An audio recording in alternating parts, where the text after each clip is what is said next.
नमस्कार। जब भी हम बात करते हैं गुरुओं की, टीचर्स की, कोई सिखाने वालों की, तो उसमें हम अक्सर गुरुदेव जो है ना, जुपिटर, उनका नाम लेते हैं नॉर्मली। पर जो सबसे स्ट्रिक्ट जो टीचर होते हैं ना, उनके ही स्टूडेंट सबसे आगे निकलते हैं। और ऐसे ही स्ट्रिक्ट टीचर हैं शनिदेव। और बहुत ही विशेष घटना हो रही है कि शनि महाराज 140 दिन, मतलब कि आपका करीब 4 महीने और 20 दिन वक्री होने वाले हैं।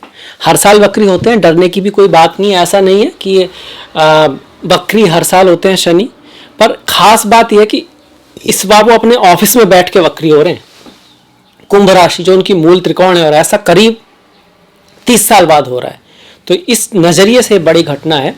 अब इस पर हम बातें करेंगे। जो शनि का वक्री होना है, जो कि 17 जून से लेकर 4 नवंबर तक है, ये क्या रिजल्ट लेकर आएगा। साल का काफी बड़ा हिस्सा है, करीब 1/3 पार्ट जो है शनि वक्री हो रहे हैं, आपके लिए क्या लेकर आएगा। पर इससे पहले थोड़ा सा शनिदेव के बारे में बात करना तो बनता है। ओम सम शनिश्चराय नमः।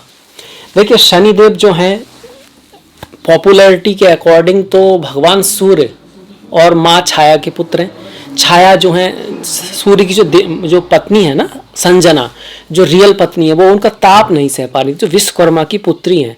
तो वो उन्होंने क्या सोचा, एक तप करने के लिए गई ताकि वो भगवान सूर्य का ताप सह सकें, और अपनी छाया, अपनी जैसी जो कॉपी है वो छोड़ गई। इसको हम छाया कहते हैं। जो यम और यमी, जो संजना के जो पुत्र पुत्री थे, उनकी केयर टेक कर सके। तो फिर बाद में सूर्य, भगवान सूर्य और जो छाया, जो माता संजना छोड़ के गई थी, उनसे एक पुत्र जन्म लेगा, वो होता है शनि महाराज। तो ये उनकी स्टोरी है। पर कहीं कहीं जो है बलराम और रेवती के पुत्र भी शनि कहे जाते हैं। और पुराणों में तो यहाँ तक कहा गया कि भगवान श्री कृष्ण के अवतारों में एक शनि भी है। मतलब जब कृष्ण बात करते हैं ग्रहों की, तो बोलते हैं कि उन ग्रहों में मैं शनि हूँ। इसलिए कृष्ण की पूजा भी भगवान शनि के लिए बहुत इंपॉर्टेंट है। दूसरी तरफ माँ काली को शनि की बहन माना गया है। काल है स्वयं शनि महाराज। माँ काली भी काल से जुड़ी हुई है, काल को कंट्रोल करने वाली देवी, और महाकाल स्वयं भोलेनाथ भगवान शिव है। यही जब शनि के वक्री होने की घटना आती है, तो चाहे वो गणेश जी की कथा हो, जब उनका भगवान शिव ने गर्दन जो काटी थी, उसके बाद वो गणेश बने वास्तव में। चाहे वो आपका माँ सती की कथा है, जिसमें सती जल जाती है, वहाँ भी वक्री शनि की कथा आती है। भगवान शिव के संबंध में भी आती है। पर हर बार देखा गया कि जब भी वक्री शनि की दृष्टियाँ की रिजल्ट आती है, कोई ट्रेजेडी दिखाते हैं, सिंबॉलिज्म, मतलब कोई कठिनाई, पर उसके बाद जो रिजल्ट आता है वो अक्सर उसके बेटरमेंट के लिए होता है। उस व्यक्ति को और ज़्यादा रेस्पेक्ट मिलती है। तो डरने की ऐसी कोई बात नहीं है। इस तरह से समझना जरूरी है, क्योंकि हमारे पुराणों से में ज्ञान लेना है, डरना नहीं है। गणेश जी का सर कटा तब वो गणेश बन पाए। माँ सती फिर वहाँ हुई, फिर उन्होंने फिर से जन्म लिया, तो सती की जो घटना हुई, तो उसके बाद वो वास्तव में शिव से मिल पाई। तो कुछ अच्छाई के लिए ही, सही शनि का जो जस्टिस है वो अच्छाई के लिए, सिखाने के लिए है। पर चूंकि इनको दंडनायक कहा गया है, रिजल्ट देने वाला कहा गया, और ये इनको उपाधि किसने दी है? भोलेनाथ ने दी है, कि आप जो है ना एक जज का काम करोगे, बिना किसी भेदभाव के, जिसका जो रिजल्ट है वो दोगे। तो शनि किसी के साथ बुरा नहीं करते। अगर आप सही पाथ पर हो, आपने मेहनत कर रहे हो, आपने किसी के साथ कोई धोखाधड़ी नहीं की है, और आप सही चीज़ों के थ्रू आगे जा रहे हो, तो शनि की दशा में, शनि की 7.5 में एफर्ट तो जरूर बढ़ेगा, हार्डवर्क तो जरूर बढ़ेगा, मेहनत तो जरूर बढ़ेगी, पर आपके रिजल्ट भी अच्छे आएंगे, बढ़िया रिजल्ट आएंगे।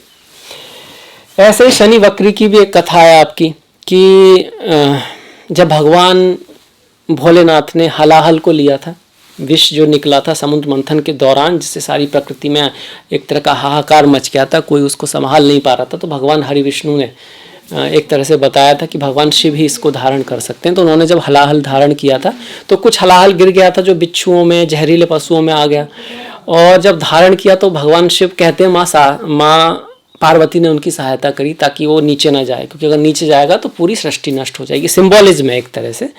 और कहानी ये भी है कि देवताओं ने भी उसका थोड़ा साथ दिया भगवान विष्णु के कहने पर।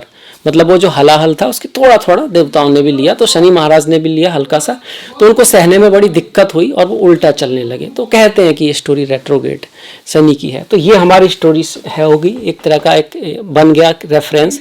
क्या करना होता है इसमें, शनि क्या करना चाहते हैं, जहाँ पर वो बैठे हैं वहाँ आपको देखना है कि वहाँ आपसे कोई गलती तो नहीं हो रही, आप सही रास्ते पे तो जा रहे हो, किसी तरह से गलत रास्ता तो नहीं अपना रहे। जहाँ उनकी तीसरी दृष्टि आ रही है वहाँ आपको हार्डवर्क करना है, मेहनत करना है। जहाँ सातवीं दृष्टि है वहाँ आपको बैलेंस बना के रखना है, उतार चढ़ाव, मतलब एक तरह का कहीं ऐसा तो नहीं आप किसी के साथ अन्याय कर रहे हो जहाँ पर सातवीं दृष्टि है। और जहाँ 10वीं दृष्टि है वहाँ आपको त्याग करना है, सेक्रीफाइस करना है, देना है।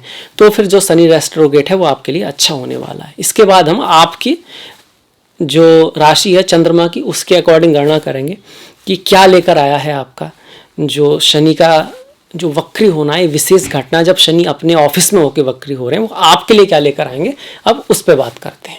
अगर आपकी राशि तुला है तब आपके लिए शनि आ गए कहाँ पर, पंचम भाव में। पंचम भाव में कुंभ राशि में बैठे, आपके योग कारक ग्रह हैं वक्री हो रहे हैं। योग कारक ग्रह का वक्री होना अच्छी बात है क्योंकि वक्री ग्रह की स्ट्रेंथ बढ़ जाती है, अच्छे ग्रह की स्ट्रेंथ बढ़ रही है तो बढ़िया हो रहा है। घर गाड़ी भूमि वाहन खरीदने का योग बनाएंगे, आपके शक्ति पद प्रतिष्ठा सम्मान में वृद्धि करने का योग बनाएंगे। पर ये पंचम भाव में है, चंद्रमा से जब शनि पंचम में होते हैं तो उसको पनौती बोलते हैं।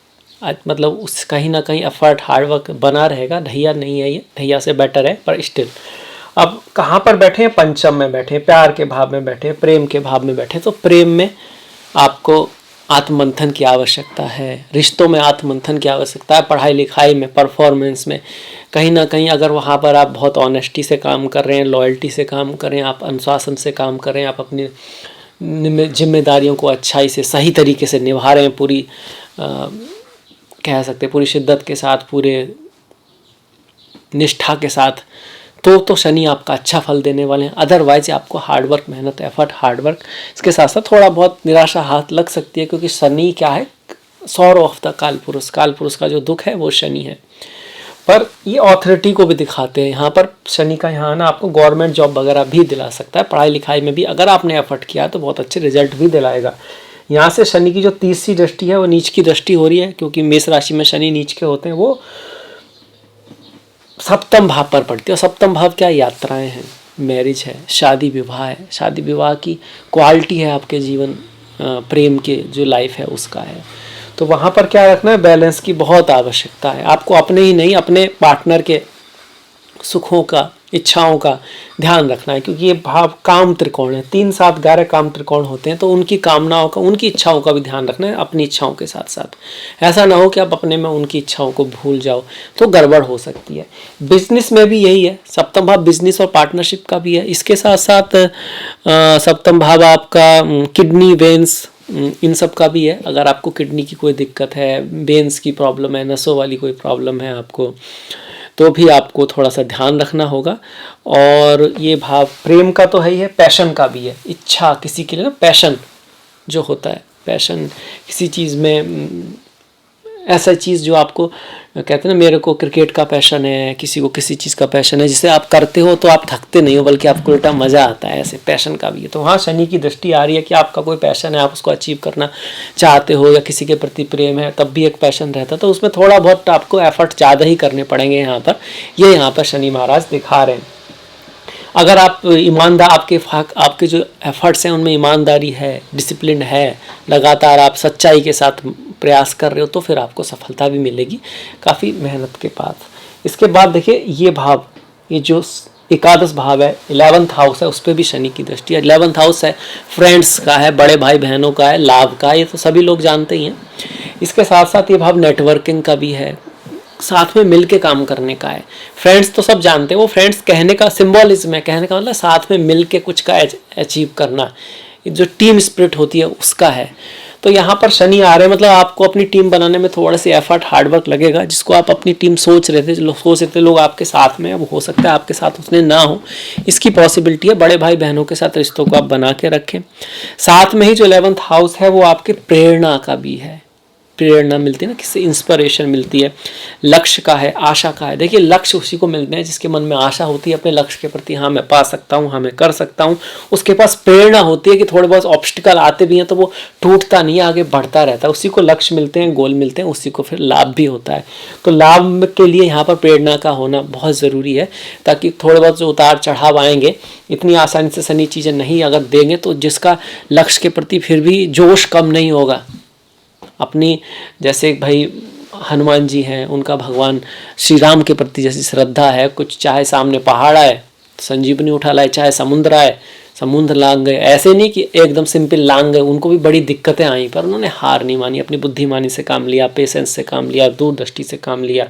तो वो जो रखेगा उसको तो ये शनि अच्छा देने वाले हैं। पर हाँ ये एरिया है जहाँ पर आपको थोड़ा सा बैलेंस के साथ साथ बैलेंस तो बना के रखना ही है, हार्ड वर्क करना है तीर्थ, यहाँ पर काफ़ी मेहनत करनी है, यहाँ पर बैलेंस बना के रखना है, वहाँ पर एक संतुलन की आवश्यकता आपको रहेगी और उससे आपको लाभ होने वाला। साथ में जो शनि की क्वालिटीज़ हैं वही हार्ड वर्क, मेहनत, पैटर्न्स, लगातार कहाँ क्या कैसे करना है, अनुशासन, डिसिप्लिन, ये सब की आवश्यकता रहेगी। और लास्ट जो दृष्टि शनि की आ रही है वो धन के भाव पर आ रही है, वाणी के भाव पर आ रही है, फैमिली बिजनेस के भाव पर आ रही है, परिवार के भाव पर आ रही है। तो वहाँ आपको पहले तो रिश्ते बना के रखने हैं, धन के मामले में कोई बहुत बड़ा निर्णय नहीं लेना है और वाणी को आपने मधुर रखने की आवश्यकता है।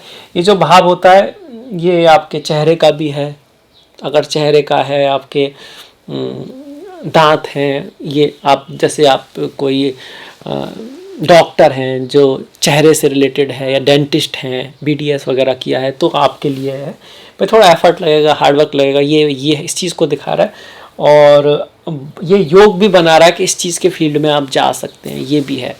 ज्वेलरी वगैरह आप अगर ख़रीदना चाहते हैं उसकी पॉसिबिलिटी है यहाँ पर, ये दिखा रहा है। और धन के मामले में थोड़ा सा एफर्ट, हार्ड वर्क, मेहनत, क्योंकि शनि जहाँ पर भी दृष्टि दिलाते हैं थोड़ा सा एग्ज़ाम लेते हैं, थोड़ा सा एफर्ट कराते हैं, हार्ड वर्क कराते हैं, पर उसके बाद रिजल्ट भी देते हैं जब अगर आपकी चीज़ें सही चल रही हों। चूँकि वक्री हैं तो इन सारी ही जगहों पर जो मैंने बात की, एक अवलोकन का समय, देखने का समय, एक नज़र डाल के देखने का है कि भाई धन के मामले में, परिवार के मामले में, वाणी के मामले में मैं कैसा, कहाँ क्या चल रहा है, कहीं कोई गलती तो नहीं हो रही, सब ठीक तो है। ऐसे ही फ्रेंड्स के मामले में, ऐसे रिश्ते और उसके मामले में ध्यान देना। तो ये हो गया तुला वालों के लिए। आई होप इससे आपको एक इंसाइट मिलेगी ताकि आप इन चीज़ों का ख्याल रख सकें और आपका जो भविष्य है अगले जो 140 दिन है उसमें आपके रिजल्ट बेहतर आएँ, जितना हो सकता है उससे आप अच्छा कर पाएँ। इसी आशा के साथ ये वीडियो मैं समाप्त करूँगा। अगर आपको पसंद आया तो लाइक कीजिएगा, सब्सक्राइब कीजिएगा, घंटी वाला बटन दबाना मत भूलिएगा। अगली मुलाकात तक आप अपना ख्याल रखें, अपनों का ख्याल रखें, सभी का ख्याल रखें। आपने एंड तक जो वीडियो देखा है इसके लिए आपका बहुत बहुत धन्यवाद। नमस्कार।